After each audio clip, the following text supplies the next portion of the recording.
আসসালামু আলাইকুম।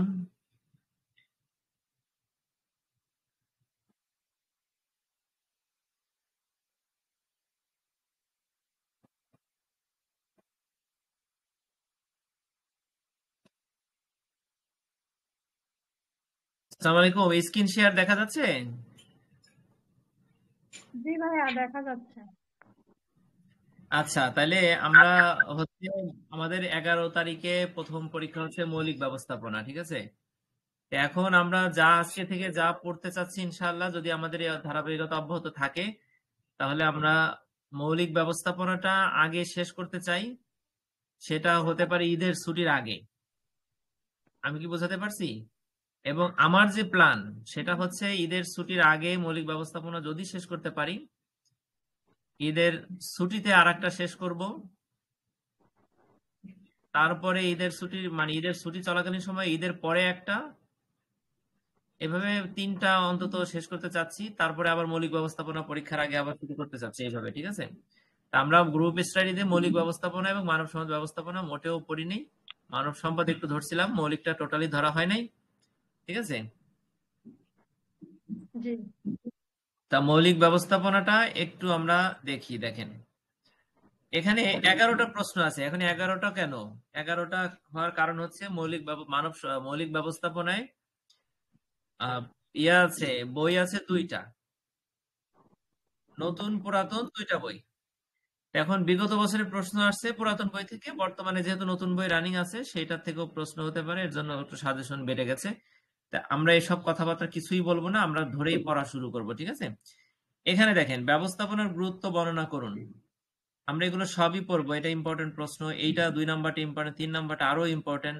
ব্যবস্থাপককে, এটা বিগত বছরে আসছে, ঠিক আছে? সবগুলোই আমরা পড়তে হবে, আইডিয়া নিতে হবে, ইম্পর্টেন্ট প্রত্যেকটা। এখন এখান থেকে 3টা প্রশ্ন আসবে, কিন্তু এতগুলো কেন পড়বো? এই যে নতুন পুরাতন বই, এই জন্য আসলে উপায় নাই। আচ্ছা, আমরা এবার চলে যাব ব্যবস্থাপনার গুরুত্ব, ঠিক আছে? আমরা বইয়ের থেকে পড়বো না হ্যান্ড নোটের থেকে পড়বো, সেটা বলেন। আমি হ্যাঁ, এই যে বয়েস এক এক লাইন বলেন।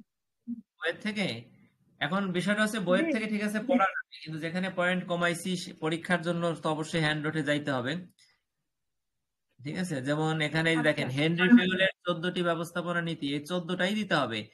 এখন বইতে আমরা বইতে যে 14টা যে এক একটা প্যারাগ্রাফ করে আছে, এই যে একটা উপসংহার দেখতে পাচ্ছেন, এইরকম প্যারাগ্রাফ করে আছে বইতে।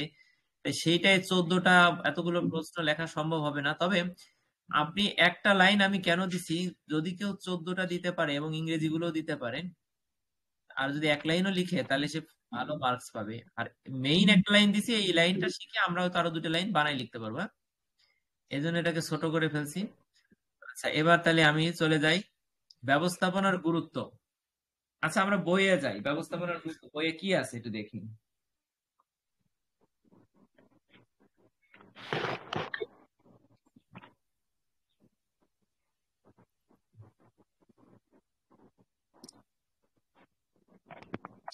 আপনাদের কাছে কার কি বই আছে বললেন? ব্যবস্থাপনার গুরুত্ব বইতে কোথায় একটু বার করেন। আচ্ছা, সেটা হচ্ছে 10 পৃষ্ঠা। দেখেন তো, 10 পৃষ্ঠায় ব্যবস্থাপনার গুরুত্ব আছে? জি।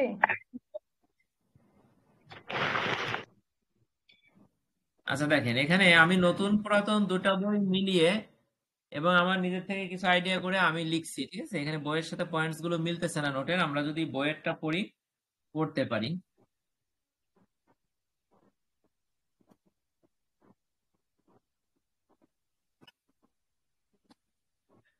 বইয়ের দিকে তাকান সবাই, 10 পৃষ্ঠা।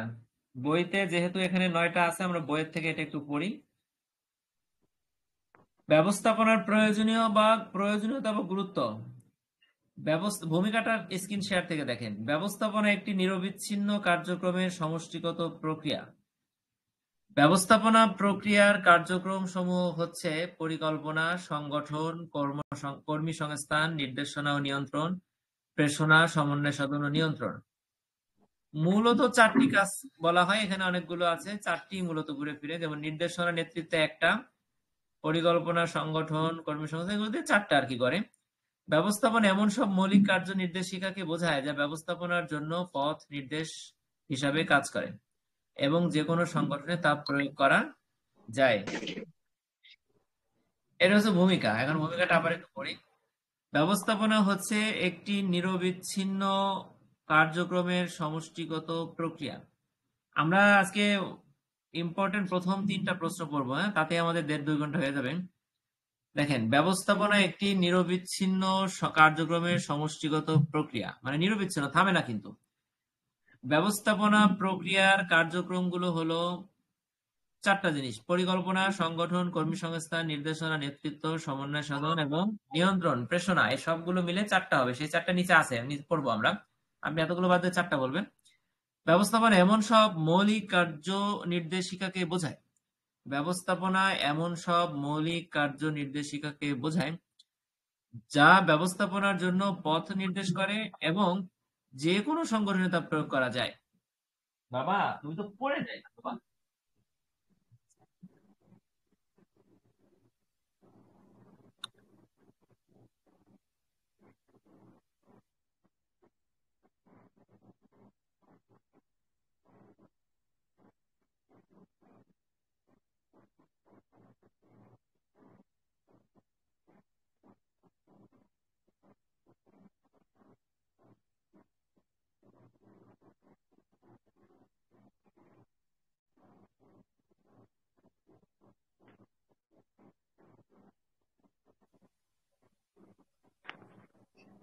আচ্ছা, আমরা উপসংহারটা আবার পড়ি। ব্যবস্থাপনা একটি নিরবিচ্ছিন্ন প্রক্রিয়ার নিরবিচ্ছিন্ন কার্যক্রমের সমষ্টিগত প্রক্রিয়া।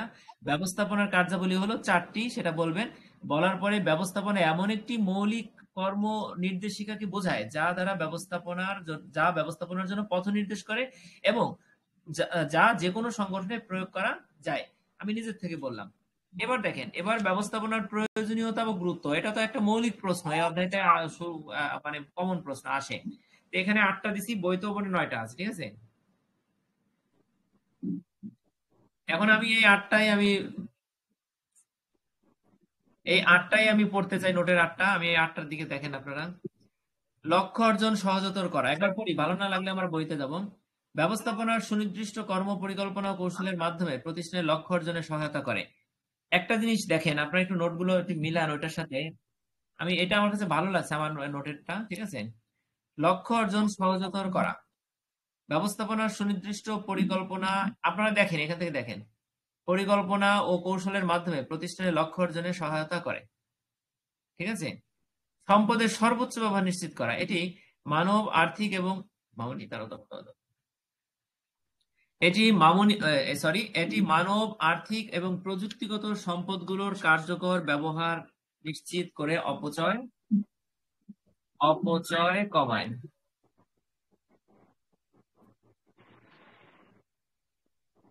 দেখেন, এটি মানব আর্থিক প্রযুক্তিগত সম্পদ, কিন্তু একটা না, শুধুমাত্র আসবাবপত্র, ফার্নিচার বা ভূমি এগুলো সম্পদ না। মানব আর্থিক প্রযুক্তিগত সম্পদগুলোর কার্যকর ব্যবহার নিশ্চিত করে অপচয় কমায়, ঠিক আছে। উৎপাদনশীলতা বৃদ্ধি করে, দক্ষ ব্যবস্থাপনা কর্মীদের অনুপ্রাণিত করে এবং কাজের প্রবাহ নিরবিচ্ছিন্ন রাখে, যা উৎপাদনশীলতা বাড়ায়। আমি একটা বাক্য রাখছি, সোনিয়া আপা সহ যারা আছেন এখানে একটু দেখেন।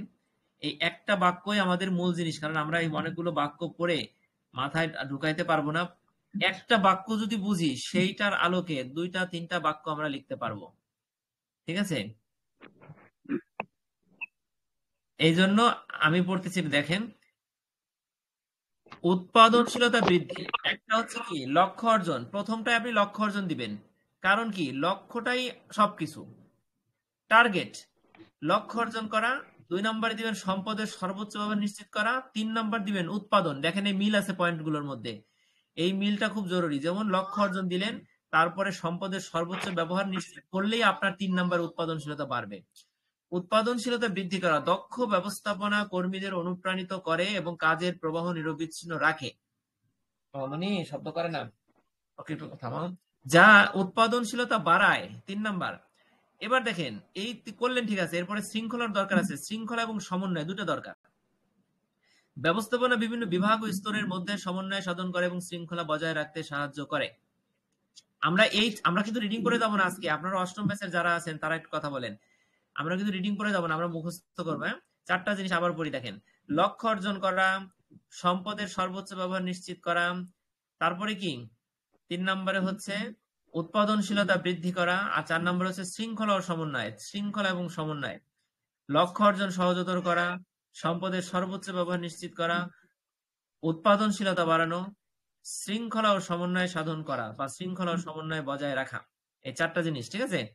আচ্ছা, এবার দেখেন পরের পৃষ্ঠায় যে 4টা আছে, আমরা 4টা বললাম, পরের পৃষ্ঠায় 4টা দেখেন। প্রতিযোগিতামূলক সুবিধা তৈরি করা, এটা কিন্তু খুব গুরুত্বপূর্ণ। মানে একটি কার্যকর ব্যবস্থাপনা প্রতিষ্ঠানকে বাজারে প্রতিযোগিতামূলক অবস্থানে নিয়ে যেতে সাহায্য করে। আপনারা আমাকে একটু, আমি একটা কথা বলি, সেটা হইতেছে, আমি কোনো কারো সমস্যা হইতে পারে, সেটা হচ্ছে দেখেন, আপনাদের কারোর কাছে নোট নাও থাকতে পারে, ঠিক আছে, আমি কিন্তু বাধ্য হইতেছি নোট থেকে পড়ার জন্য, কারণ বইও আমার কাছে আছে, কিন্তু এই আমার যেহেতু পরীক্ষা, আপনারা আমার পরীক্ষাটা শেষ হয়ে গেলে আমি আপনাদের ক্লাস নিব, অষ্টম ব্যাচের ক্লাসটাও, মানে সরি, ওই ফার্স্ট সেমিস্টারের ক্লাসটাও চলবে, কারণ তখন আমার এগুলো মানে সব মুখস্থ হয়ে যাবে পড়তে পড়তে। হ্যাঁ, আমি তো বারবার পড়বো না এখন, তখন আপনাদের আরো সুন্দর করে আমি বোঝাইতে পারবো। তা সেই হিসাবে আমি পড়াবো, আবার সেকেন্ড সেমিস্টারের ক্লাস চলবে, সেকেন্ড সেমিস্টার আমি পড়াবো, সমস্যা নাই, এগুলো ভালো লাগে। কিন্তু কথা হইতেছে এই যে নোট থেকে পড়াইতে, এখন বলতে পারেন যে ভাই আমার কাছে তো নোট নাই, কিন্তু আমি নোট থেকে পড়াচ্ছি এই কারণে, এখন আমার তো পরীক্ষা, এখন আমার তো এই যে শর্টকাট, যেটা আমি এই যে অল্প অল্প লাইন লিখছি, হ্যাঁ, বা যেটা আমি এই যে পয়েন্টস গুলো আমার কাছে ভালো মনে হয়েছে, বইয়ের থেকে ভালো মনে হয়েছে, বইয়ের গুলো নিচে আইডিয়া নিয়ে আমি লিখছি, যেটা এইটা আমি দিতে চাচ্ছি, ঠিক আছে, এই জন্য আমি এটা থেকে পড়তেছি। আপনাদের অবশ্যই কাজে লাগবে, যারা নোট নিচ্ছেন তাদেরও কাজে লাগবে, আর যাদের কাছে নোট নাই তাদেরও কাজে লাগবে, ঠিক আছে। আচ্ছা দেখেন এবার, কারণ মোটা মোটা পয়েন্ট পড়ে ওর থেকে এক লাইন বোঝা সময় নাই ভাই। এবার দেখেন 5 নম্বরে প্রতিযোগিতামূলক সুবিধা বৃদ্ধি, একটি কার্যকর ব্যবস্থাপনা প্রতিষ্ঠানকে বাজারে প্রতিযোগিতামূলক অবস্থানে নিয়ে যেতে সাহায্য করে। একটি কার্যকর ব্যবস্থাপনা বাজারকে, সরি, ব্যবস্থাপনা প্রতিষ্ঠানকে বাজারে একটি প্রতিযোগিতামূলক অবস্থানে নিয়ে যেতে সাহায্য করে। এক লাইনে সব কথা মেরে দিছি। উদ্ভাবন ও পরিবর্তন পরিচালনা করা, উদ্ভাবন ও পরিবর্তন পরিচালনা করা, এই লাইনের ভিতরে অনেক কিছু আছে। দেখেন উদ্ভাবন এবং পরিবর্তন মানে কি, নতুন নতুন আবিষ্কার এবং চেঞ্জ, পুরাতন জিনিস। দেখেন এটি নতুন প্রযুক্তি পদ্ধতি এবং কৌশল গ্রহণ করে প্রতিষ্ঠানের উন্নয়ন নিশ্চিত করে। এটি কোন টিচার যদি বোঝে যে 8টা পয়েন্টের ভিতরে সব দিয়ে দিছি, তাহলে টিচারের মার্কস বেশি দেওয়ার কথা। এটি নতুন, আপনার সময় থাকলে একটা বাক্যকে আপনি আরো বাড়াবেন, ঠিক আছে। এটি নতুন প্রযুক্তি পদ্ধতি এবং কৌশল গ্রহণ করে প্রতিষ্ঠানের উন্নয়ন নিশ্চিত করে। এটি নতুন প্রযুক্তি, নতুন পদ্ধতি, নতুন কৌশল গ্রহণ করে প্রতিষ্ঠানের উন্নয়ন নিশ্চিত করে। 7 নম্বরে কি দেখেন, ঝুঁকি ও সংকট মোকাবেলা করা। আমি কিন্তু আমার মুখস্থ করার জন্য পড়তেছি, এজন্য আমি এক কথা বারবার পড়ি বা একটু সুর চেঞ্জ করি, ঠিক আছে, আপনাদের প্রবলেম হলে বলবেন। ঝুঁকি ও সংকট মোকাবেলা করা, ব্যবস্থাপনা ঝুঁকি মূল্যায়ন করে। দেখেন ঝুঁকি মূল্যায়ন করে, কিন্তু তারপরে মানে ঝুঁকিটা কতটুকু সেটা বোঝে, তারপরে সঠিক সিদ্ধান্ত গ্রহণের মাধ্যমে সংকট মোকাবেলা করে প্রতিষ্ঠানকে স্থিতিশীল রাখে। এই ফারজানা আপাকে মেসেজ দাও, ক্লাস হচ্ছে এটা দাঁড়ায়। ঝুঁকি ও সংকট মোকাবেলা করা, ব্যবস্থাপনা ঝুঁকি মূল্যায়ন করে এবং সঠিক সিদ্ধান্তের মাধ্যমে সংকট মোকাবেলা করে প্রতিষ্ঠানকে কি করে, স্থিতিশীল করে। সামাজিক ও অর্থনৈতিক উন্নয়ন নিশ্চিত করে। এখন একটা কথা, শুধু কি ব্যবস্থাপনা নিজেদের প্রতিষ্ঠানের জন্য অর্থ ইনকাম করবে এটাই না, সামাজিক এবং অর্থনৈতিক উন্নয়ন, পরিবেশ, সেটাও বলা যেতে পারে, এখানে পরিবেশের কথা বলি নাই, তবে আপনি পরিবেশটাকেও রাখবেন, পরিবেশটাকে সামাজিক এবং অর্থনৈতিক উন্নয়নের ভিতরে পরিবেশকে ঢোকানো যায়, কারণ পরিবেশ ঠিক না হলে এই দুটো ঠিক হয় না। দক্ষ ব্যবস্থাপনা শুধু প্রতিষ্ঠান নয়, বরং সামগ্রিক অর্থনীতি ও সমাজের উন্নয়নে ভূমিকা রাখে। আপনি 9 নম্বরে পরিবেশ দিতে পারেন, কিন্তু এখানে পরিবেশটা বইতে নাই, কিন্তু পরিবেশটা খুব গুরুত্বপূর্ণ, ঠিক আছে, যদি টাইম থাকে দিবেন। তবে 10 মার্কে 8 মার্কের জন্য 8টা পয়েন্ট যথেষ্ট। আচ্ছা, এবার এই 8টা পয়েন্ট আমরা মুখস্থ করব। দেখেন শেষের 4টা কি ছিল, প্রতিযোগিতামূলক সুবিধা তৈরি, উদ্ভাবন এবং পরিবর্তনে সহায়তা করা, ঝুঁকি ও সংকট মোকাবেলা করা, সামাজিক ও অর্থনৈতিক উন্নয়ন নিশ্চিত করা, সামাজিক ও অর্থনৈতিক উন্নয়ন নিশ্চিত করা। আচ্ছা, এবার এই 8টা পয়েন্টস আমি মুখস্থ করব, আমার একটু সময় লাগবে। আপনারা অষ্টম ব্যাচে যারা আছেন তাদেরও কিন্তু পয়েন্টগুলো মুখস্থ করা দরকার, তাই না? ফেরদৌস ভাই, ইকবাল ভাই, সাইফুল ভাই, হাজেরা আপা অষ্টম ব্যাচে, তাই না? রুহুল আমিন ভাই, শুধুমাত্র পুতুল আপা আর সোনিয়া আপা হচ্ছে বোধহয় নবম ব্যাচে যারা আছেন এখানে। তাহলে আমরা পয়েন্টগুলো আবার একটু পড়ি। দেখেন ইম্পর্টেন্ট প্রশ্ন, এই তিনটা পড়বে, তিনটাই মানে বাদ দেওয়ার সুযোগ নাই। আচ্ছা, 1 নম্বর পয়েন্ট কি ছিল, লক্ষ্য অর্জন। 2 নম্বর ছিল কি, সম্পদের সর্বোচ্চ ব্যবহার। হ্যাঁ আপনারা সম্পদের একটু সর্বোচ্চ ব্যবহার নিশ্চিত মুখস্থ করেন। 3 নাম্বার ছিল কি? উৎপাদনশীলতা বৃদ্ধি। 4 নম্বরে কি? শৃঙ্খলা এবং সমন্বয়। আবার পড়ি, লক্ষ্য অর্জনের সহায়তা, উৎপাদনশীলতা বৃদ্ধি। সবাই নিজে নিজে পড়েন। উৎপাদনশীলতা বৃদ্ধি, সম্পদের সর্বোচ্চ ব্যবহার, শৃঙ্খলা ও সমন্বয় বজায় রাখা। এই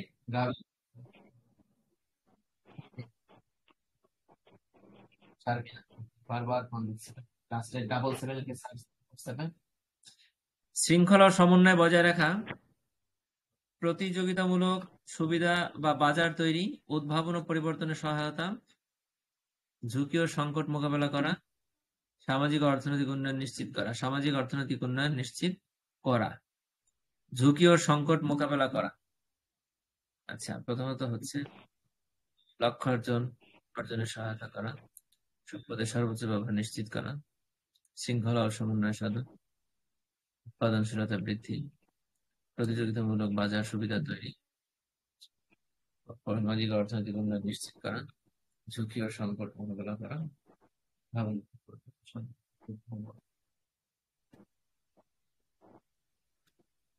আচ্ছা, এবার আমরা উপসংহারটা মুখস্থ করে এসে আবার 8টা পয়েন্ট মনে করার চেষ্টা করব। দেখেন, ব্যবস্থাপনা একটি প্রতিষ্ঠানের সাফল্যের মূল চাবিকাঠি। এটি পরিকল্পনা, সংগঠন, নেতৃত্ব, নিয়ন্ত্রণের মাধ্যমে। ব্যবস্থাপনা একটি প্রতিষ্ঠানের সাফল্যের চাবিকাঠি। এটি একটা জিনিস বলি, ব্যবস্থাপনা নিয়ে যত প্রশ্ন আসে আপনি ভূমিকার একটা উপসংহার মুখস্থ করে রাখেন, শুধু ওটাই বসাই দিবেন। বুঝছেন? ব্যবস্থাপনা একটি প্রতিষ্ঠানের সাফল্যের মূল চাবিকাঠি। এটি পরিকল্পনা, সংগঠন, নেতৃত্ব, নিয়ন্ত্রণ। আমি বলছিলাম না চারটা বলছিলাম না, এই যে সেই নিচের 4টা দেখেন। এই নিয়ন্ত্রণের মাধ্যমে লক্ষ্য অর্জনকে সহজ করে তোলে। দক্ষ ব্যবস্থাপনা শুধু প্রতিষ্ঠান নয়, বরং সামগ্রিক অর্থনীতির সমাজের উন্নয়নে ভূমিকা রাখে। প্রযুক্তির উন্নয়ন ও প্রতিযোগিতামূলক বিশ্বে টিকে থাকার জন্য কার্যকর ব্যবস্থাপনার গুরুত্ব অপরিসীম। ব্যবস্থাপনা একটি প্রতিষ্ঠানের মূল চাবিকাঠি। এটি পরিকল্পনা, সংগঠন, নেতৃত্ব, নিয়ন্ত্রণ। পরিকল্পনা, সংগঠন, নেতৃত্ব, নিয়ন্ত্রণ এর মাধ্যমে লক্ষ্য অর্জনকে সহজ করে। দক্ষ ব্যবস্থাপনা শুধু প্রতিষ্ঠান নয়, বরং বৃহত্তর সামাজিক এবং অর্থনৈতিক উন্নয়নে তা ভূমিকা রাখে।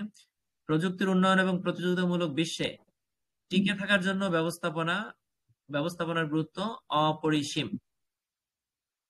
আচ্ছা, একটা প্রশ্ন তো পড়লাম, এবার একটু বলেন কারো কোনো মূল্যায়ন থাকলে।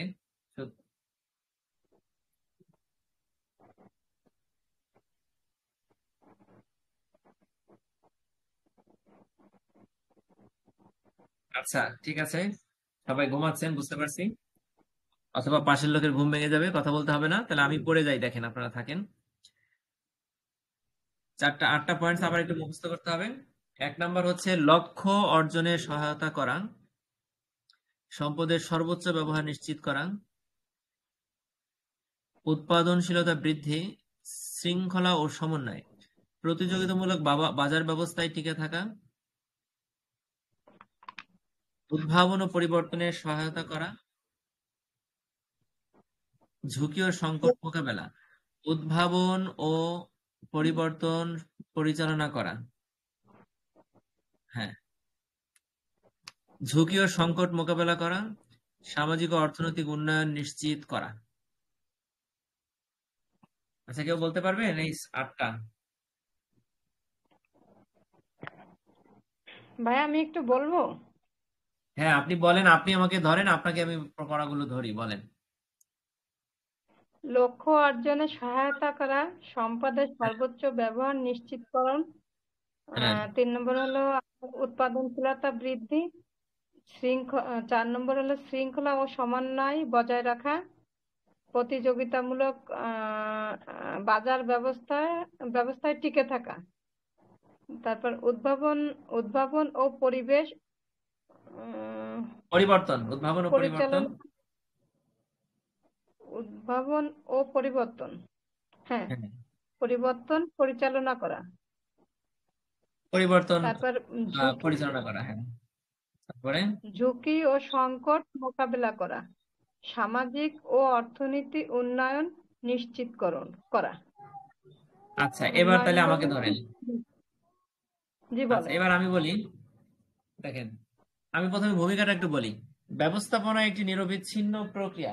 এটি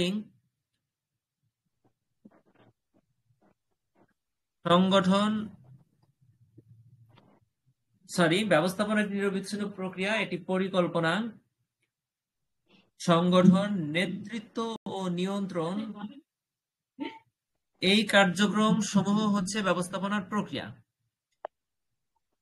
ব্যবস্থাপনা এমন সব মৌলিক কার্যক্রমকে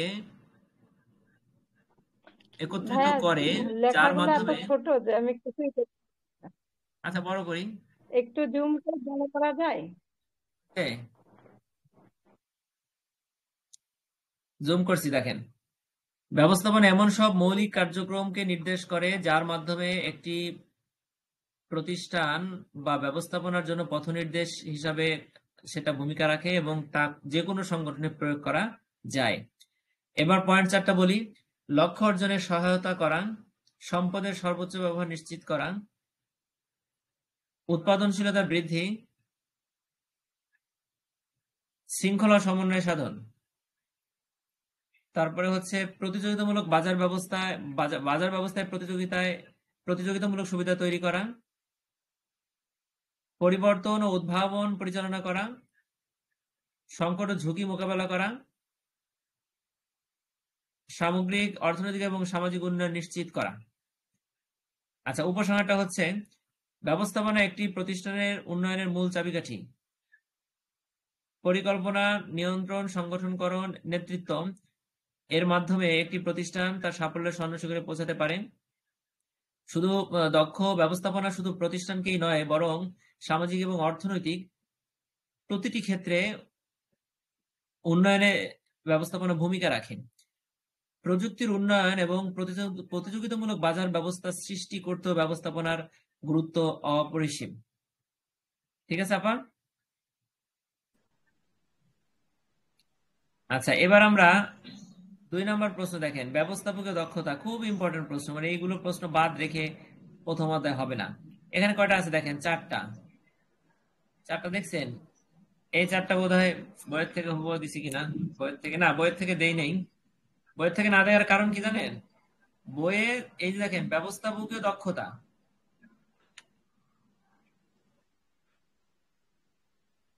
এই 4টা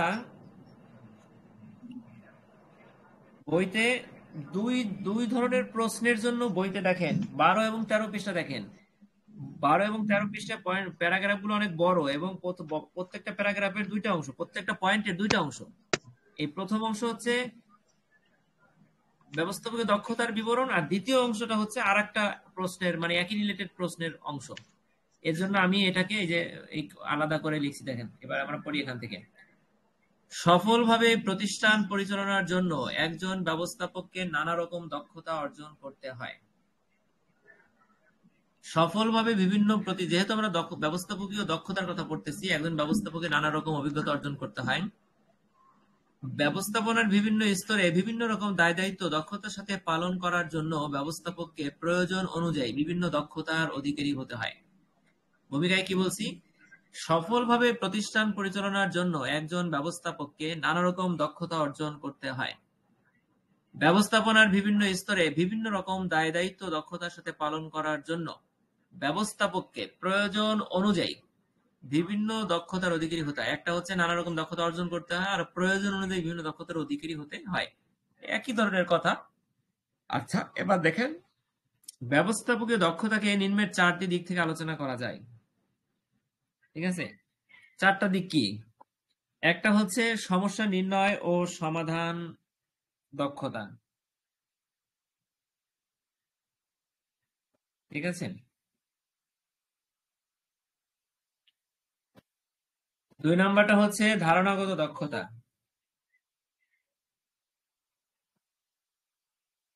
আচ্ছা, এইখানে বইতে আপনারা দেখেন ডায়াগনস্টিক স্কিলকে বইতে দিছে বিশ্লেষণাত্মক দক্ষতা, কিন্তু আমি লিখছি সমস্যা নির্ণয় সমাধান দক্ষতা। ঠিক আছে, একই জিনিস। ধারণাগত দক্ষতা। 3 নাম্বার হচ্ছে কারিগরি দক্ষতা। 4 নাম্বারে হচ্ছে মানবীয় দক্ষতা বা human relation skill. Human skill হবে না, হিউম্যান রিলেশন স্কিল হবে, মানবীয় দক্ষতা। ঠিক আছে, এখানে মানবীয়তে মূর্ধন্য ন দিলেও হয়। এখানে দেখছেন বানানটা একটু ভুল আছে। আচ্ছা যাক, এবার দেখেন আমরা চারটা পড়বো। এই প্রশ্নটা কিন্তু ইম্পর্টেন্ট, আপনার পরীক্ষায় পড়তেই হবে। দেখেন, একজন ব্যবস্থাপককে এমন ক্ষমতার অধিকারী হতে হবে যেন তিনি সমস্যা বিশ্লেষণ করে তার সমাধান দিতে পারেন এবং এমন ভাবে সমাধান করেন যাতে প্রতিষ্ঠানের উপকারে আসে। ব্যবস্থাপককে, আমার পরে এই লাইনটা, একজন ব্যবস্থাপককে এমন ক্ষমতার অধিকারী হতে হবে যাতে করে তিনি সমস্যা বিশ্লেষণ করে সমাধান দিতে পারেন এবং এমন ভাবে সমাধান দিতে পারেন যাতে প্রতিষ্ঠানের উপকার হয়। ব্যবস্থাপককে সমস্যা পর্যবেক্ষণকারী হিসেবে কাজ করলে হবে না। ব্যবস্থাপক যদি ভাবে খালি আমি দেখবো চেয়েছে, তা হবে না।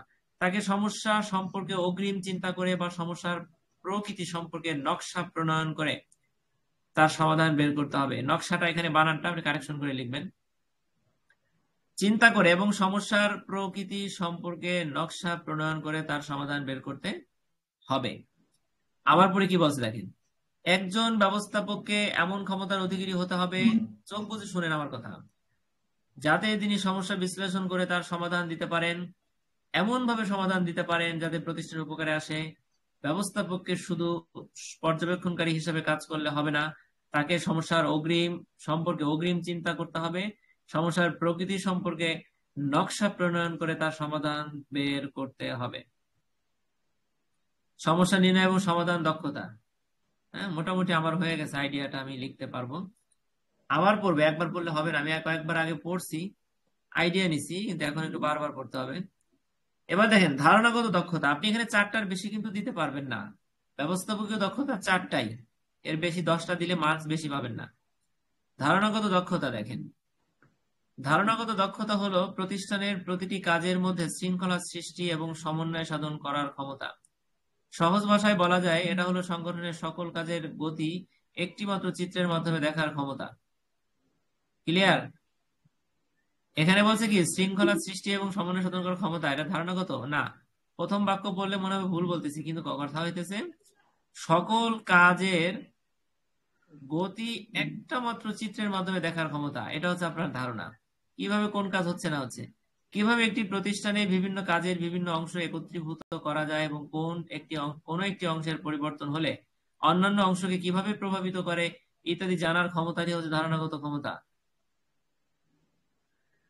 ব্যবস্থাপনা, আর এখানে বানানটা ভুল আছে, উচ্চ স্তরের ব্যবস্থাপককে বিশেষভাবে এই ক্ষমতার অধিকারী হতে হয়। নোট লিখছি, শত শত শত শত শত হাজার হাজার লক্ষ লক্ষ বানান, তার ভিতর দিয়ে একটু টাইপের মিস্টেক দেখেন এখন চোখে ধরা পড়তেছে। এই এই সামান্য বানান যেটা আপনি কারেকশন করতে পারবেন, এছাড়া বড় কোনো ভুল ইনশাল্লাহ নাই। দেখেন আমার ধারণাগত দক্ষতাটা কি, সহজ কথা আমরা বলা যায় এটা হলো সংগঠনের সকল কাজের গতি। আপনি এইভাবে দেখেন, আমি কিন্তু চিত্র বলছি, মানে আপনি মনে রেখে বুঝতে পারবেন যে এখানে কি ছিল পয়েন্টে। সকল কাজের গতি একটা মাত্র চিত্রের মাধ্যমে দেখার ক্ষমতাকে ধারণাগত দক্ষতা বলে। কিভাবে একটি প্রতিষ্ঠান বিভিন্ন অংশের সাথে একীভূত হয়ে বা সমন্বয় সাধনের মাধ্যমে কাজ করে, ঠিক আছে, একটা অংশের পরিবর্তন হলে অন্য অংশ কিভাবে প্রভাবিত হবে, এই বিষয়গুলো সম্পর্কে জানার ক্ষমতার ধারণাগত ক্ষমতা। ব্যবস্থাপনার উচ্চ স্তরের ব্যবস্থাপককে বিশেষভাবে ধারণাগত ক্ষমতার অধিকারী হতে হবে। ধারণা না থাকলে তিনি ব্যবস্থাপক হইতে পারলেন না। তাহলে দুইটা পয়েন্ট হইল না। এবার দেখেন 3 নম্বরে কি বলছেন, কারিগরি দক্ষতা বা টেকনিক্যাল স্কিল। কারিগরি দক্ষতা বলতে বোঝায় প্রতিষ্ঠানের কাজগুলো সুচারুরূপে সম্পন্ন করার জন্য নির্দিষ্ট জ্ঞান পদ্ধতি এবং প্রযুক্তিগত দক্ষতা ব্যবহারের ক্ষমতাকে কারিগরি, টেকনিক্যাল। এটি টেকনিক্যাল শুধু টেকনিক কৌশল, হ্যাঁ। আচ্ছা, এখানে টেকনিক্যাল বলতে আমরা শুধু যন্ত্রপাতি বুঝলে হবে না, এখানে নির্দিষ্ট জ্ঞান, বিশেষ জ্ঞান, পদ্ধতি বা প্রযুক্তির ব্যবহার, এই সবকিছু হচ্ছে টেকনিক্যাল বা কারিগরি দক্ষতা। এই ধরনের দক্ষতা বিশেষত একজন সুপারভাইজারের জন্য বিশেষ প্রয়োজন। এই যে কথাটা বললাম না, এটা দিয়ে কিন্তু আরেকটা প্রশ্ন আসে মাঝে মধ্যে, কিন্তু আপাতত এটা আমরা পড়বো না।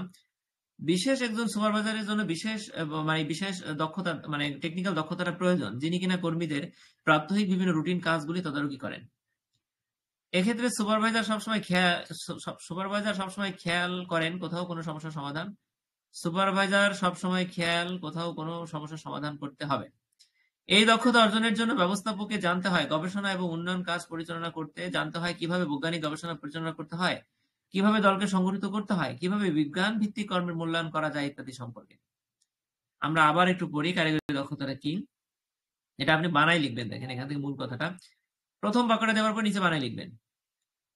কারিগরি দক্ষতা বলতে বোঝায় প্রতিষ্ঠানের কাজগুলো সুচারুরূপে প্রয়োগ করার জন্য বিশেষ জ্ঞান, দক্ষতা, কৌশল এবং প্রযুক্তিগত দক্ষতা থাকাকে। এই ধরনের দক্ষতা বিশেষত একজন সুপারভাইজারদের মধ্যে বেশি থাকতে হবে, কেননা তিনি সরাসরি ফিল্ডে কর্মীদেরকে নিয়ে কাজ তদারকি করেন, তাদের সাথে কাজের নেতৃত্ব দেন। এই দক্ষতা অর্জনের জন্য সুপারভাইজারের কথা বলা হয়েছে, কিন্তু এই ম্যানেজারের ক্ষেত্রে কি বলছে? এই দক্ষতা অর্জনের জন্য ব্যবস্থাপককে জানতে হবে গবেষণা এবং উন্নয়ন কাজ কিভাবে পরিচালনা করতে হয়, জানতে হবে কিভাবে বৈজ্ঞানিক গবেষণা পরিকল্পনা করতে হয়, জানতে হবে কিভাবে দলকে সংগঠিত করতে হয়, আরো জানতে হবে কিভাবে বিজ্ঞান ভিত্তিক কর্মের মূল্যায়ন করা যায় ইত্যাদি সম্পর্কে। শেষের বড় বাক্যটা কমা কমা দিয়ে আছে, এখানে একটু মিল রেখে আপনি পড়বেন। সেটা হচ্ছে ব্যবস্থাপককে ওই টেকনিক্যাল দক্ষতা অর্জন করার জন্য কি কি জানতে হবে। ঠিক আছে, এইটা তাহলে এখানে কিন্তু তিনটা জিনিস বলছে। একটা হচ্ছে প্রথমে টেকনিক্যাল দক্ষতা কাকে বলে, ২ নম্বরে বলছি সুপারভাইজারের এই দক্ষতাটা বেশি থাকা দরকার, ৩ নম্বরে বলছি এই দক্ষতাটা হচ্ছে ম্যানেজারের ভিতরে অর্জন করতে গেলে কি কি করা দরকার। আপনি ৩টা ভাগে ভাগ করবেন প্রত্যেকটা জিনিসকে, বা মানে বিভিন্ন ভাগে ভাগ করবেন, তাহলে মুখস্থ হবে সহজে। তাহলে ১, ২, ৩ মোটামুটি আইডিয়া পেলেন তো? আচ্ছা, এবার ৪ নাম্বার দেখেন, মানবীয় দক্ষতা, human skill, human relation skill এখানে বইতে আছে, মানবীয় সম্পর্ক দক্ষতা, আমি এখানে মানবীয় দক্ষতা দিছি। দেখেন, মানবীয় দক্ষতা হলো দলের ভিতর পারস্পরিক মানবীয় দক্ষতা বৃদ্ধির জন্য মানুষকে প্রণোদনা প্রদান করা, মানবীয় সম্পর্ক উপলব্ধি করা, নেতৃত্ব প্রদান করার ক্ষমতা, এই সবকিছুই মানবীয় দক্ষতা। নেতৃত্ব প্রদান করার ক্ষমতা সবার নাই, ম্যানেজার হইলেও নাই। মানবীয় সম্পর্ক উপলব্ধি করা, একটা মানুষের সাথে মানবীয় সম্পর্কটা রক্ষা করা কতটা গুরুত্বপূর্ণ এটা উপলব্ধি করার ক্ষমতা অনেক ম্যানেজারের নাই। মানবীয় দক্ষতা বৃদ্ধির জন্য মানুষকে প্রণোদনা প্রদান করা, উৎসাহ প্রদান করা, বিভিন্ন ভাবে, এইগুলো হচ্ছে মানবীয় দক্ষতা। প্রত্যেকটা প্যারায় প্রথমে ওই পয়েন্টের হিন্টস যা আছে সেটা কাকে বলে, সেটা কি, সেটা বুঝাইছি। তারপরে বলছি কি দেখেন, একজন ব্যবস্থাপককে তার সহকর্মী অথবা অধীনস্থদের কতটুকু যোগ্যতা আছে, তাদেরকে কিভাবে অনুপ্রাণিত করা যায় এটা জানতে হয়। একজন ব্যবস্থাপককে, বাক্যটাকে আপনি ছোট করতে পারেন, ব্যবস্থাপককে তার সহকর্মী এবং অধীনস্থদের কতটুকু যোগ্যতা আছে, কিভাবে তাদেরকে অনুপ্রাণিত করা যায় সেটা জানতে হবে। আপনি যদি একজন শ্রমিক হিসেবে দেখেন, সেটা হবে না। তাকে তার বাড়তি কোনো দক্ষতা আছে কিনা সেটা দেখে যদি আপনি তাকে অনুপ্রাণিত করার চেষ্টা করেন, তাহলে আপনার ভিতরে মানবীয় দক্ষতা আছে এবং আপনি সহজে তাকে দিয়ে কাজ করাতে পারবেন। যেমন যখন কর্মচারীদের মধ্যে দাবি দেওয়া নিয়ে অসন্তোষ চলে এবং সেই মুহূর্তে যদি আপনি ব্যবস্থাপক হিসেবে কোনো কর্মীর শাস্তি ঘোষণা করেন, তবে কিন্তু তা অসন্তোষকে আরো বাড়িয়ে দিতে পারে। তাই খেয়াল করতে হবে যে শাস্তি যদি দিতেই হয়, তবে অসন্তোষ কমে আসলেই সে শাস্তির ঘোষণা দেওয়া উচিত। ক্লিয়ার? মানে মানবীয় দক্ষতাটা এখানে আপনি একটু বুঝে ভিন্নভাবে লিখতে পারেন। যখন অসন্তোষ চলে, একজন কর্মীর ভিতরে যখন একটু ক্রোধ চলে, ক্ষোভ চলে, তখন আপনি তাকে শাস্তি দিতে যাবেন না, পরে শাস্তি দেন। ঠিক আছে, তার অন্যায়টুকু বোঝার ক্ষমতা তাকে দেন। সে যখন রাগান্বিত, তখন রাগান্বিত অবস্থায় কেউ কেউ তার অন্যায় বুঝতে পারে না, আমরা রাগান্বিত অবস্থায় কাউকে শাস্তি দিব না, তাকে ঠান্ডা করে পরবর্তী তাকে শাস্তি দিব, তাহলে সে শাস্তি মেনে নিবে মাথা পেতে। ঠিক আছে, আমরা এবার মানবীয় দক্ষতাটা একটু আবার পড়ি। মানবীয় দক্ষতা হলো দলের ভিতর পারস্পরিক মানবীয় দক্ষতা বৃদ্ধির জন্য মানুষকে প্রণোদনা প্রদান করা, মানবীয় সম্পর্ক উপলব্ধি করা এবং নেতৃত্ব প্রদান করার ক্ষমতা। একজন ব্যবস্থাপককে তার সহকর্মীর অথবা অধীনস্থদের যোগ্যতা কতটুকু তা জানতে হবে, কারণ তা না জানলে তিনি তাদেরকে অনুপ্রাণিত করতে পারবেন না। যেমন ধরেন, যখন কোনো কর্মচারীকে আপনি শাস্তি দিতে চান, যখন সে খুব বেশি অসন্তোষ করে বা কোনো প্রকার দাবি দাওয়া নিয়ে কোনো আন্দোলন করে, তখন তাকে শাস্তি দিতে যাবেন না। তিনি যখন শান্ত হবেন বা তারা যখন শান্ত হবেন, তখন তাদের শাস্তি দিতে পারেন। ঠিক আছে, এইটাই আর কি মানবীয় দক্ষতাটা। এতটুকুই বোঝানো হয়েছে। বইতে অনেক বড় বড় ২টা প্যারা আছে, ঠিক আছে, এজন্য আমি ছোট করছি। তাহলে এই ৪টা, আমি পয়েন্ট ৪টা আবার পড়ি। সমস্যা নির্ণয় এবং অনুধাবন ক্ষমতা, ধারণাগত ক্ষমতা, ধারণা মানে কি, পুরো প্রতিষ্ঠানকে আইডিয়া। কারিগরি ক্ষমতা শুধু কম্পিউটার চালানোর দক্ষতা না, এটা হচ্ছে নির্দিষ্ট জ্ঞান, টেকনিক্যাল পদ্ধতি এগুলো, আর কারিগরি কম্পিউটার অমুক তমুক এগুলো। মানবীয় দক্ষতাটা কি, তাকে মানুষ প্রণোদনা প্রদান করা, আর তার জন্য মানবীয় সম্পর্ককে মূল্যায়ন করা বা নেতৃত্ব প্রদান করার ক্ষমতা, এই সবকিছু হচ্ছে মানবীয় দক্ষতা। ঠিক আছে, কর্মীর ভিতর কি আছে, মেধা, সৃজনশীলতা, সেটাকে মূল্যায়ন করাটাই হচ্ছে একজন ম্যানেজারের মানবীয় দক্ষতা। ঠিক আছে, এইটা। মানবীয় দক্ষতা বলতে আমরা মানবিক বলতে সাধারণত বুঝি অসহায়কে সহায়তা করা, রাস্তাঘাটে গিয়ে বিপদে পড়লে তাকে হেল্প করা, এটাও মানবিকতা, মানবীয় বিষয়। তো মানবীয় বলতে মানুষের ভিতরে মৌলিকভাবে যে বিষয়গুলো আসে সেটাও মানবীয়। যেমন আপনি কর্মী কোনো অ্যাক্সিডেন্ট করে নাই যে আপনি তাকে হেল্প করতে যাচ্ছেন, তাকে ভালো করে বোঝা, তার সৃজনশীলতা, তার শিক্ষাগত মূল্য এগুলো বোঝাটা হচ্ছে মানবীয়। ঠিক আছে, মানবীয়তা বলতে অনেক কিছু বোঝাচ্ছি, এখানে আমি যা বোঝাচ্ছি সেটা বইতে ওইভাবে আছেন। এবার আমরা উপসংহার দেখি। তবে এসব দক্ষতার মাত্রা সংগঠনের বিভিন্ন স্তরে বিভিন্ন রকম হয়ে থাকে। এখানে দেখেন উপসংহারটায় যা আছে, পুরো বইয়ের 12-13 পৃষ্ঠার প্রত্যেকটা প্যারাগ্রাফ, প্রত্যেকটা পয়েন্টের দ্বিতীয় প্যারায় তাই আছে। তবে এসব দক্ষতার মাত্রা সংগঠনের বিভিন্ন স্তরে বিভিন্ন রকম হয়। যেমন সংগঠনের উচ্চ স্তরে অর্থাৎ ম্যানেজার লেভেলের যারা আছে বা ডিরেক্টর লেভেলের যারা আছেন তাদের যেমন এক ধরনের দক্ষতা প্রয়োজন, বাকি দক্ষতা কম প্রয়োজন, তবে প্রয়োজন কিন্তু কম। আবার দেখা যাচ্ছে মধ্যস্তরে যারা আছে, মনে করেন টিম লিডার্স বা মনে করেন জুনিয়র এক্সিকিউটিভ, ঠিক আছে, বা শাখা ব্যবস্থাপক, এনাদের কারিগরি দক্ষতার তেমন প্রয়োজন নেই। এই স্তরে মানবীয় দক্ষতা বেশি প্রয়োজন, কিন্তু অনুধাবন দক্ষতা তুলনামূলকভাবে কম প্রয়োজন। তবে নিম্ন স্তরে অর্থাৎ যারা সুপারভাইজার, যারা শ্রমিকদের লিড দিবেন, তাদেরকে কারিগরি দক্ষতা খুব প্রয়োজন। মানে ম্যানেজার্স কিন্তু 3 লেভেলের, একটা হচ্ছে সুপারভাইজার, নিম্ন স্তরের ম্যানেজার, 2 নম্বর হচ্ছে শাখা ব্যবস্থাপক বা শাখা শাখার যে ইনচার্জ, অথবা একটা টিম লিডার ধরতে পারেন যে তার অধীনে অনেকগুলো সুপারভাইজার আছে, অথবা শিফট অফিসার, এরা হচ্ছে মধ্যস্তরে। ঠিক আছে, মানে অনেকগুলো সুপারভাইজারকে নিম্ন স্তরের ম্যানেজারদের নিয়ন্ত্রণ করে। আর হাই লেভেলে কি ওখানে বলছেন আপনার ডিরেক্টর, হ্যাঁ, বা সিইও বা ডিরেক্টরস মন্ডলী, ঠিক আছে, এরা এরা হচ্ছে হাই লেভেলের ম্যানেজার। তা এদের ক্ষেত্রে কি হয়, কারিগরি দক্ষতার প্রয়োজন হয় না। কম্পিউটার চালাতে জানতে হবে কিন্তু মেশিন চালানোর দরকার নাই। তবে এদেরকে যে জিনিসটা খুব প্রয়োজন সেটা হচ্ছে অনুধাবন ক্ষমতা এবং সমস্যার সমাধান করার দক্ষতা। কারণ তাদের সবকিছু অনুধাবন করতে হবে, ওই ওয়ার্কার কি করতে সেটাও জানতে হবে, এবং সমস্যার সমাধান সব লেভেলের করার ক্ষমতা থাকতে হবে। তাহলে আপনি উপসংহারটা কি বুঝতে পারছেন? উপসংহারটা 3টা বাক্য, এবং 3টা বাক্য আপনাকে বুঝতে হবে। আমি আবার একটু বলি। হাই লেভেলের ম্যানেজারদের কারিগরি দক্ষতার দরকার হয় না খুব একটা, অনুধাবন দক্ষতা এবং সমস্যা সমাধান দক্ষতা দরকার। আর 2 নম্বরে মধ্যস্তরের ম্যানেজারদের মানবীয় দক্ষতা দরকার। কেন বলেন তো? কারণ তারা নিম্ন স্তরের ম্যানেজার সহ তার কর্মীদেরকে লিড দিবেন। ঠিক আছে, তারা সরাসরি হয়তো মানুষ নিয়ে কাজ করবেন। অনুধাবন দক্ষতা দরকার তুলনামূলকভাবে কম, কিন্তু নিম্ন স্তরের সুপারভাইজারদের, নিম্ন স্তরের ম্যানেজারদের কি করা দরকার? কারিগরি দক্ষতার খুব দরকার, কিন্তু মানবিক দক্ষতাটাও দরকার। কিন্তু আপনার সমস্যা সমাধান দক্ষতা বা অনুধাবন দক্ষতাটা দরকার নেই। তাদেরকে যে কাজ দেওয়া হয়েছে মধ্যস্তর থেকে, তারা সেই কাজটা করলো কিনা কারিগরি দক্ষতার সাথে, সেটাই কিন্তু মেইনলি সেটাই বিবেচনা করা হয়। তাহলে আমাদের এই প্রশ্নটা হয়ে গেছে সবার 4টা পয়েন্টস। জি ভাই। আচ্ছা, জি, থ্যাংক ইউ শারমিন আপা। আমাদের কিন্তু ক্লাস বয়ে চলতেছে, ঠিক আছে, আপনি ট্রেন মিস করলে কিন্তু পরীক্ষা চলে আসবে। ঠিক আছে, ও বই নিয়ে সামনে বসতে হবে, অন্য সব কাজ বাদ দিতে হবে, তাহলে তা না হলে কিন্তু পরে বলবেন যে ভাইয়া কি করলেন এই সেই। ঠিক আছে, আজকের ভিডিওটা দিয়ে দেবো, কিন্তু সময় কখন পাবো জানি না। যারা মিস করবেন তারা এই ভিডিওটা দেখবেন। মানে আমাদের আজকের থেকে কিন্তু পরীক্ষা প্রস্তুতি শুরু, মানে 9 ব্যাচের যারা আছেন, 9 ব্যাচের তাদের মানে ক্লাসে স্যারের কথা না শুনলেও হবে, শুনবেন, কিন্তু আমি জাস্ট কথার কথা বলতেছি। তাদের পড়া হয়ে যাচ্ছে। আর অষ্টম ব্যাচে যারা আছেন তাদের জন্য চূড়ান্ত প্রস্তুতি এইটা। এবার আমরা দেখেন 2টা প্রশ্ন হয়ে গেল না? আপনারা বলেন, এখানে আমি একটা 14 নম্বর প্রশ্নটা, এই যে সরি 3 নম্বর প্রশ্নটা, এটাও পড়তে চাচ্ছি, পড়বো? জি ভাই পড়েন।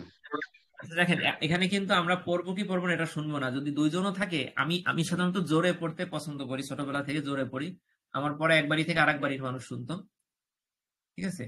আর আমার আব্বা বলতো যে জোরে পড়তে হবে যাতে তোমার কোনো শব্দ উচ্চারণ ভুল হলে আমরা বলতে পারি, ঠিক আছে। তো এই জন্য আমি জোরে পড়তাম, প্রচুর জোরে জোরে পড়তাম। আস্তে আস্তে সেটা কমছে, তবে আস্তে পড়লে আমার মাথায় একটু ভালো কাজ করে না। এই জন্য সমস্যা হচ্ছে না আমার, আমি জোরে আমার পরীক্ষার প্রস্তুতি নিচ্ছি। আপনারা যারা আছেন তাদেরও আমার সাথে শরীক হচ্ছে, অনেকে সময় পাবেন না, ঠিক আছে, সেই হিসাবে তো গ্রুপ স্টাডি করলে আগ্রহটা থাকবে। 3 নম্বর প্রশ্নটা দেখেন, হেনরি ফেউলের 14টি ব্যবস্থাপনা তত্ত্ব। এটা একটা কমন ইম্পর্টেন্ট প্রশ্ন, প্রত্যেক বছর এটা আসে, না আসলে হয়তো 1 বছর পর পর আসে। আমাদের যেহেতু অষ্টম ব্যাচ নবম ব্যাচ সবাই এটা পড়তে হবে। দেখেন 14টি ব্যবস্থাপনা নীতি, এটা মুখে বলে দিতে পারে 14টি, না যদি বলে তাহলে বলতে পারে হেনরি ফেউলের ব্যবস্থাপনা নীতিগুলো আলোচনা করুন। যখন এরকম বলবে তখন কিন্তু আপনি 12টা দিলে হবে না, এখন এই 14টাই আপনাকে মুখস্থ করতে হবে। আপনি এলোমেলো করে দিতে পারবেন, কিন্তু একটা বাদ দিয়ে নতুন একটা ঢুকাইলে টিচারের চোখে পড়লে আপনাকে মার্কস সে নাও দিতে পারে। বইয়ে কোথায় আছে 14টা?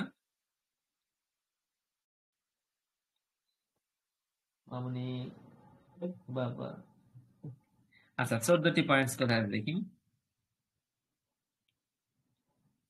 মৌলিক ব্যবস্থাপনা একটা জিনিস বলি, দেখেন 2টা বই, এটা বড় সমস্যা। আমি কোনো সাজেশনই তৈরি করি নেই কষ্টের ভয়ে এ যাবৎকালে, শুধু আমি আমার স্যাররা যেটা ইম্পর্টেন্ট বলছিল ওটা পড়ে রাখছিলাম। 2টা বই থাকলে কিভাবে কি করব, পরীক্ষা প্রস্তুতি কিভাবে নিব।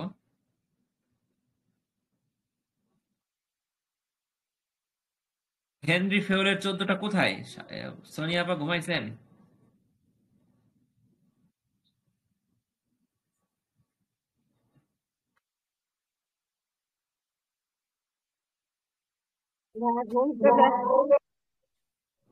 বইতে কোথায় 14টা নাই নাকি? আছে তো, হ্যাঁ 6 পৃষ্ঠা।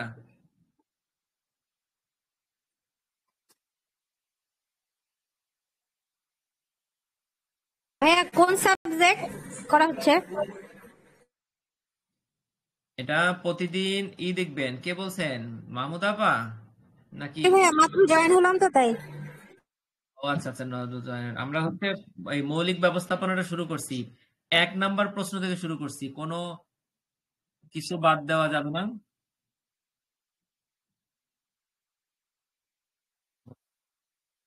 আমার মেয়েটা একটু করতেছে, বোধহয় ডিস্টার্ব হচ্ছে আপনাদের। দেখেন আপা 2টা প্রশ্ন পড়ে ফেলছে, আপনি ভিডিও দেখবেন পরে। আমরা এখন পড়ব 3 নাম্বার প্রশ্ন, সেটা হচ্ছে হেনরি ফেউলের 14টি ব্যবস্থাপনা নীতি। এখন এই 14টা আমি মুখস্থ করব কিভাবে জানেন? আপনারা তো নিশ্চয়ই প্রত্যেকে এরকম নীতি অ্যাপ্লাই করছেন।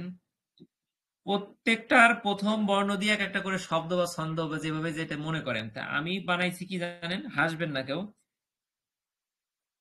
আচ্ছা মিলান তো, কাকনি, কাজের বিভাজন, কর্তৃত্ব, নিয়মানুবর্তিতা, 3টা দিয়ে মানাইছি হচ্ছে কাকনি। তারপরে হচ্ছে আনিশা, বইতে আছে দেখেন, আদেশের ঐক্য। এখানে একটু মানে আমার এই পয়েন্টস গুলো একটু করে দিছি, আমার মতন করে দিছি।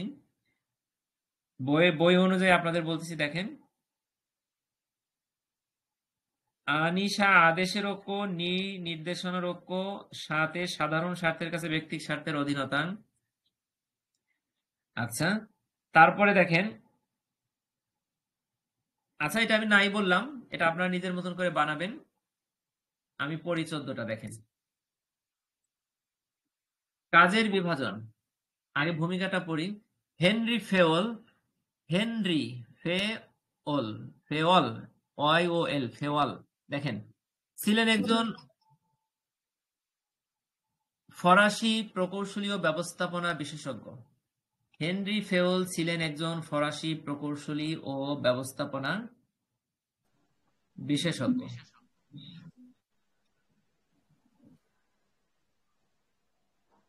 ফরাসি, হ্যাঁ, তিনি আধুনিক ব্যবস্থাপনার জনক হিসেবে পরিচিত।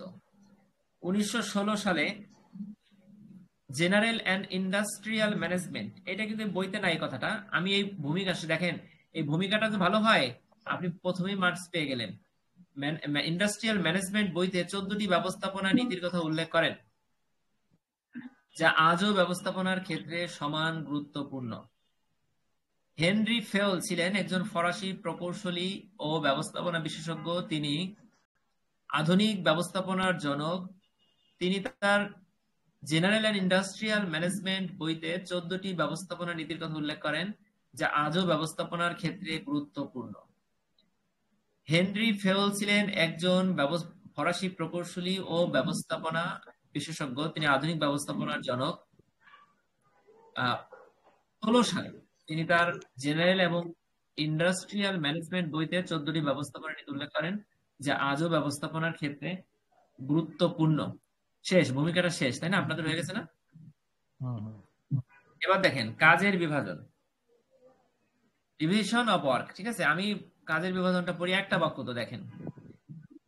দক্ষতা ও উৎপাদনশীলতা বাড়াতে কাজকে ছোট ছোট ভাগে বিভক্ত করা হয়।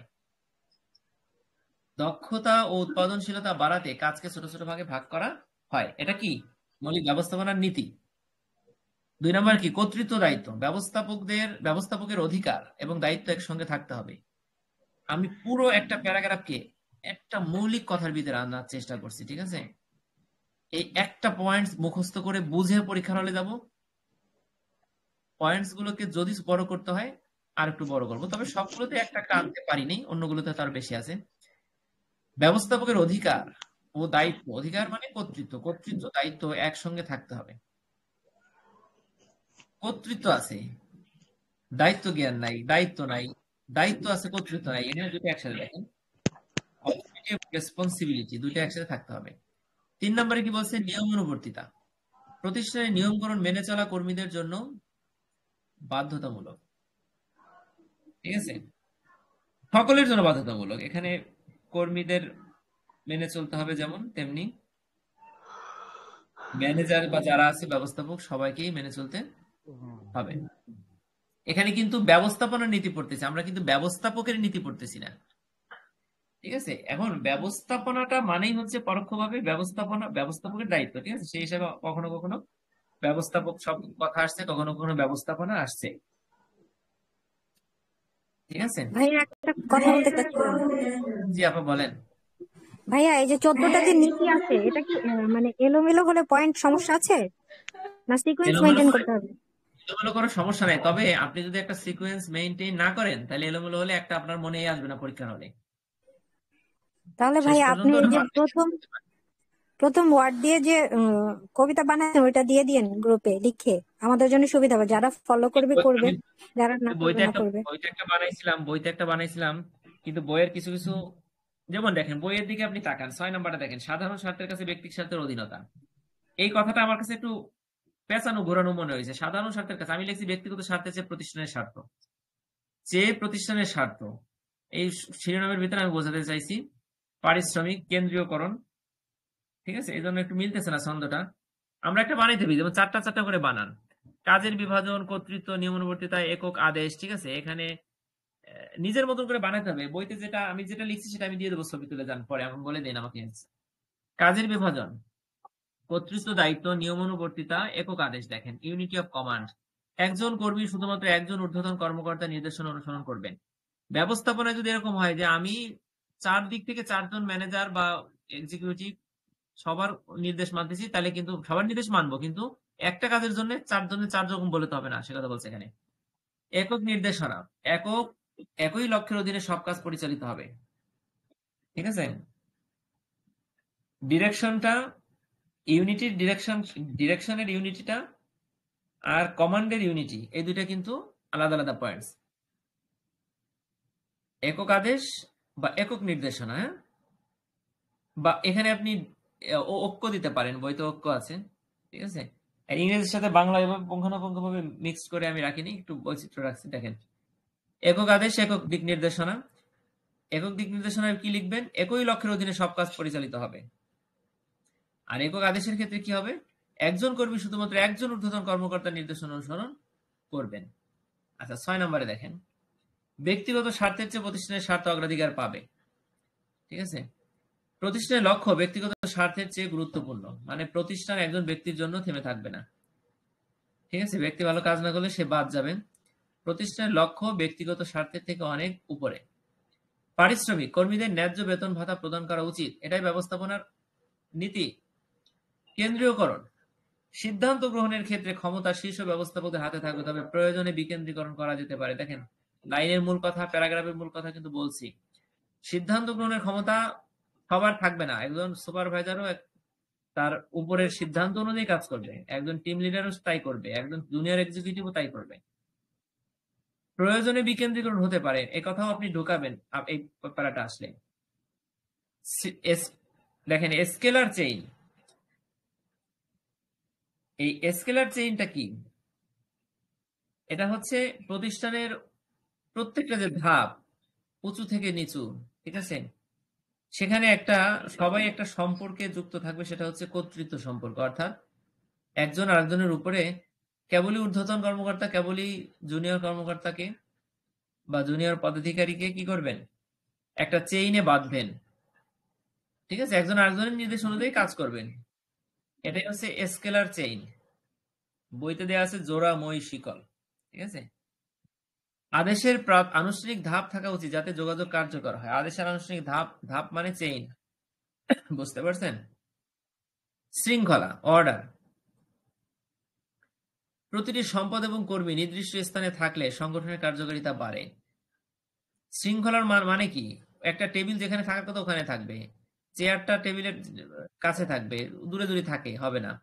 এটা যেরকম শৃঙ্খলা, কার শৃঙ্খলা? প্রতিষ্ঠানের আসবাবপত্রের শৃঙ্খলা, তেমনি প্রতিষ্ঠানের সম্পদ, প্রতিষ্ঠানের মানুষ, প্রতিষ্ঠানের কর্মী সবাই একটা শৃঙ্খলা বা একটা নিয়মের ভিতরে থাকবে, ঠিক আছে। ওই নিয়মটাই হচ্ছে আপনার এখানে বলছে, দেখেন প্রতিটি সম্পদ এবং কর্মী নির্দিষ্ট স্থানে থাকলে সংগঠনের কার্যকারিতা বাড়ে। নির্দিষ্ট স্থান বলতে শুধু নির্দিষ্ট জায়গা না, নির্দিষ্ট তার দায়িত্বের ভিতরে থাকলে। ন্যায় বিচার, কর্মীদের প্রতি ন্যায় এবং সদয় আচরণ করা উচিত, ঠিক আছে। আচ্ছা, এখানে এই 14টা আমি ছোট করছি, শুধুমাত্র 14টা যেহেতু অনেক বড় এই জন্য আমি ছোট করছি, মূল জিনিসটা বোঝার জন্য। আপনি অবশ্যই পরীক্ষা লেখার সময় এটাকে আরো একটা বাক্যে বোঝাবেন, বইয়ের থেকে একটা বাক্য নিবেন। কর্মীদের চাকরির স্থায়িত্ব, বারবার কর্মী পরিবর্তন প্রতিষ্ঠানকে অস্থিতিশীল করে তোলে। হুট করে 3 মাস থাকলো, 4 মাস থাকলো, আবার একজন নিলেন কর্মী, বাদ দিলেন, এরকম করা যাবে না। একটু খারাপ কর্মী, ঠিক আছে, ওকে দেখেন ভালো করার চেষ্টা করেন। হ্যাঁ, কর্মীদের চাকরির স্থায়িত্ব থাকতে হবে, এ কথা বলছে।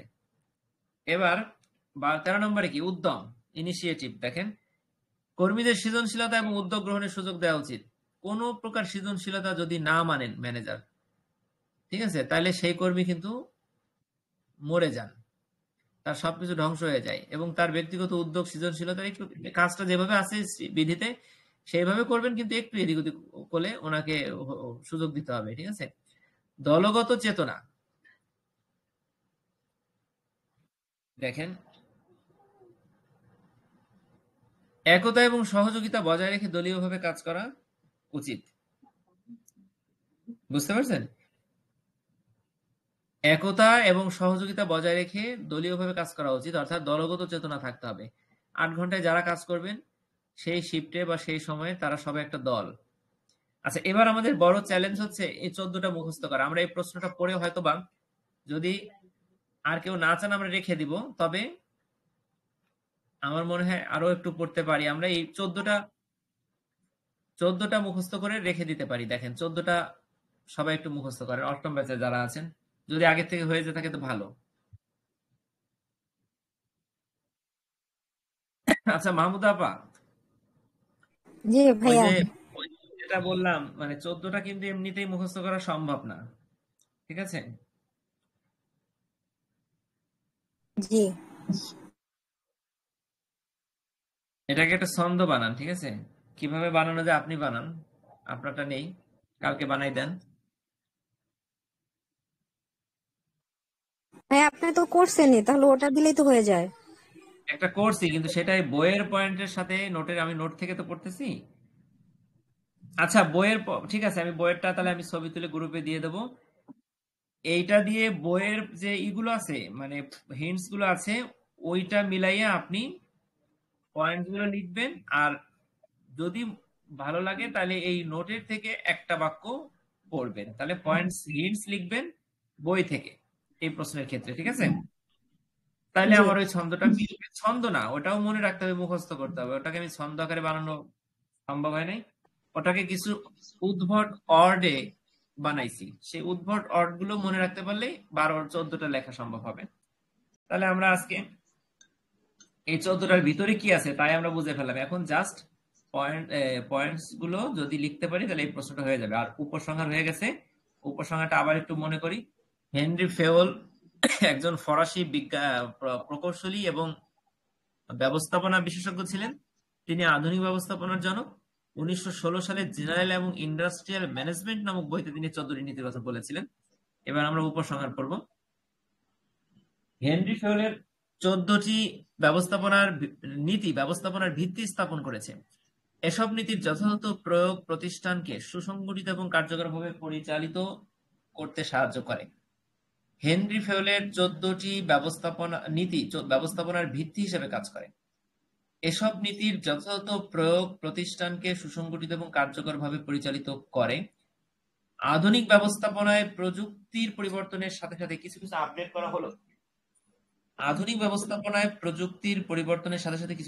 করা হলো। এই নীতিগুলো, ফেওলের নীতিগুলো আজও ব্যবস্থাপনার মূল ভিত্তি হিসেবে পরিচিত। ঠিক আছে, এই উপসংহারে যেটা আছে এটাই আমি লিখবো পরীক্ষায় যদি আল্লাহ সহায় থাকেন। তাহলে 3টা প্রশ্ন আমি যেটা মনে করি আপনারা যারা ছিলেন, যদি আমার মতো, আমি কিন্তু জোরে পড়ি তাই আমার 3টা প্রশ্ন আমার মনে হয় যে 80% শেষ। আমি যখন আরেকবার রিভাইজ করব সেটা পরীক্ষার আগে হতে পারে, তাহলে আমি লিখতে পারবো। ঠিক আছে, আপনারা অষ্টম ব্যাচে যারা আছেন বোধহয় উপকৃত হয়েছেন। এইভাবে আমরা সব পড়বো। এখন একটা কথা, আমি বসলে একটা অধ্যায় শেষ করে উঠবো, কিন্তু যেহেতু রাত সেটা সম্ভব হচ্ছে না। আমরা দিনে কখন পড়তে পারি?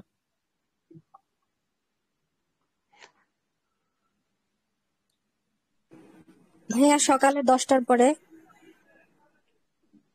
হ্যাঁ, সেটা অবশ্যই, কারণ হচ্ছে সেইভাবে পড়তে হবে।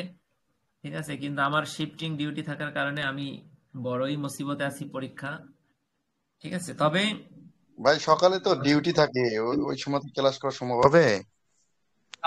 সেটাই হবে না, কিন্তু রুহুল আমিন ভাই, সেটা হচ্ছে দেখা যাচ্ছে কি, মানে আপনার অফিস সবারই সাধারণত সকালে অফিস, 9টা থেকে 8টা থেকে অফিস, কিন্তু আমার শিফটিং ডিউটি, অর্থাৎ সকাল 6টা থেকে 2টা, কখন কোনো সপ্তাহে 2টা থেকে 10টা, কোনো সপ্তাহে রাত 10টা থেকে সকাল 6টা।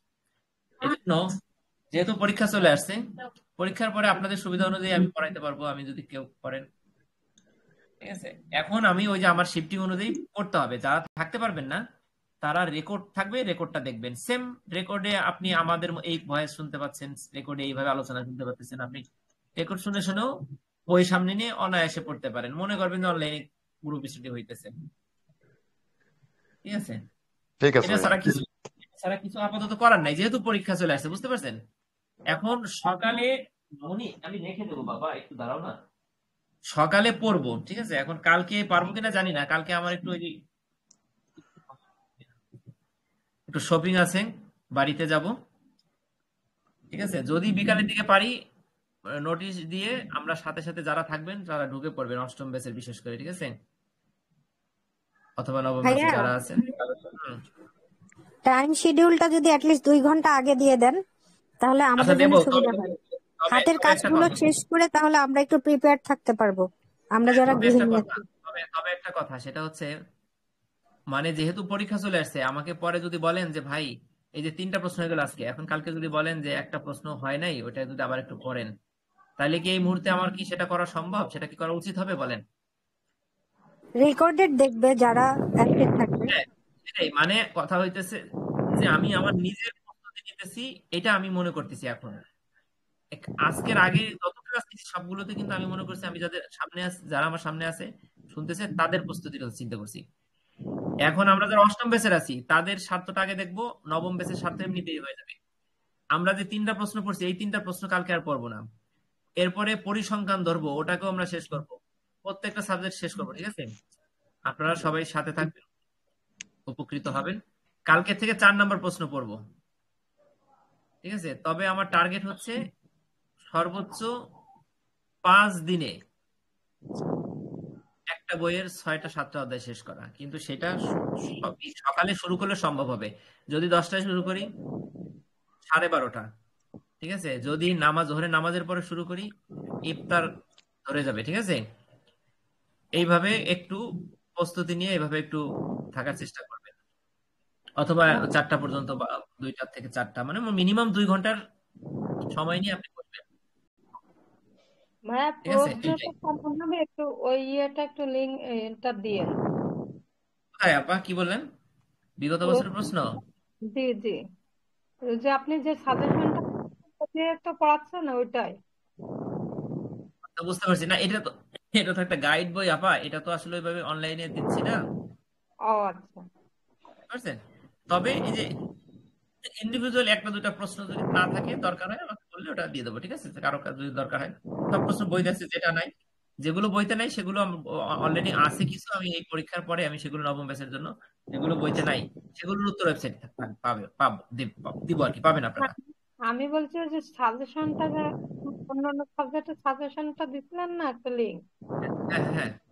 ওইটার কথা ও বলছি। আচ্ছা, সাজেশনের লিঙ্ক একটা ভার্সন সাজেশনের ওয়েবসাইটে আছে, কিন্তু যেটা একবারে লেটেস্ট ভার্সন, যেটা নবম এবং অষ্টম ব্যাচের জন্য একবারে পরীক্ষার চূড়ান্ত রূপরেখা, মানে ওইটার বাইরে আর কিছু করতে বোধহয় হবে না, সেইটার হচ্ছে পিডিএফ ফাইলটা যে আমি মানে মানুষকে দিচ্ছি। ঠিক আছে, ওইটা পাবেন আপনারা, সমস্যা নেই। নবম ব্যাচে যারা আছেন তাদের সময় আছে, তারা পাবেন। আপাতত অষ্টম ব্যাচের যারা আছে তারা নিচ্ছে। ঠিক আছে আপা, জি, আপাতত এইভাবে অধ্যায় পড়তে থাকেন, এভাবে পড়তে থাকেন আমাদের সাথে।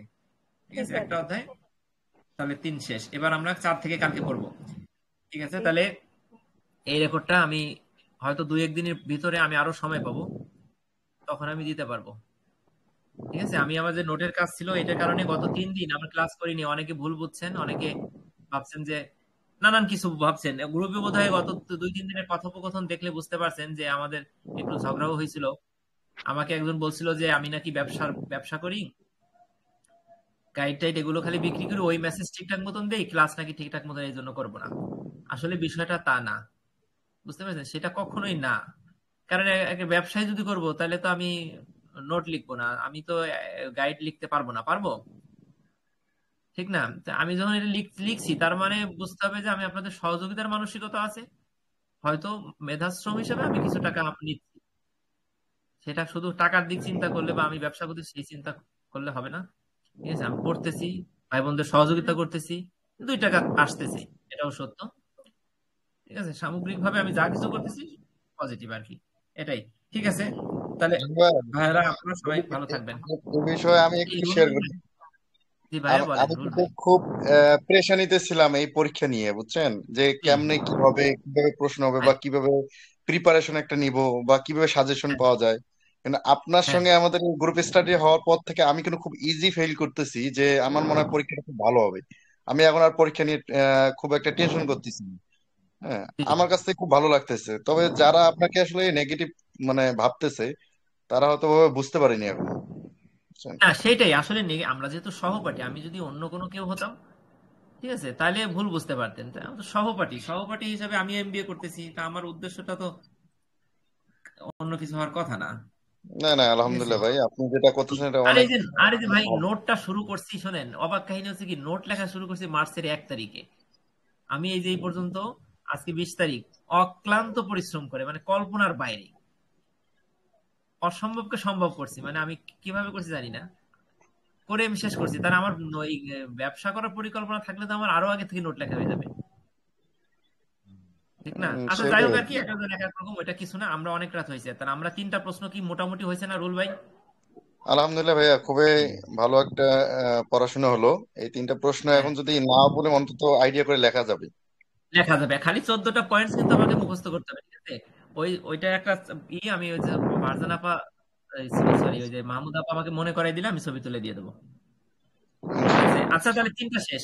কালকে আমরা কিন্তু কালকে একটু কম যদি পড়ি, তারপরের দিন আমি আর একটু ফ্রি হয়ে গেলে তারপরের দিন কিন্তু আরো বেশি পড়বো, মানে এমন হতে পারে একটা অধ্যায় শেষ করে বসছি। ঠিক আছে, আমরা সেইভাবে সময় দিন। আচ্ছা, ঠিক আছে, ইনশাআল্লাহ তাহলে ভাই। আল্লাহ সবাইকে ভালো রাখুন। ঠিক আছে, রাখি। আল্লাহ হাফেজ ভাই। ঠিক আছে, সালাম। আসসালামু আলাইকুম। ওয়ালাইকুম আসসালাম।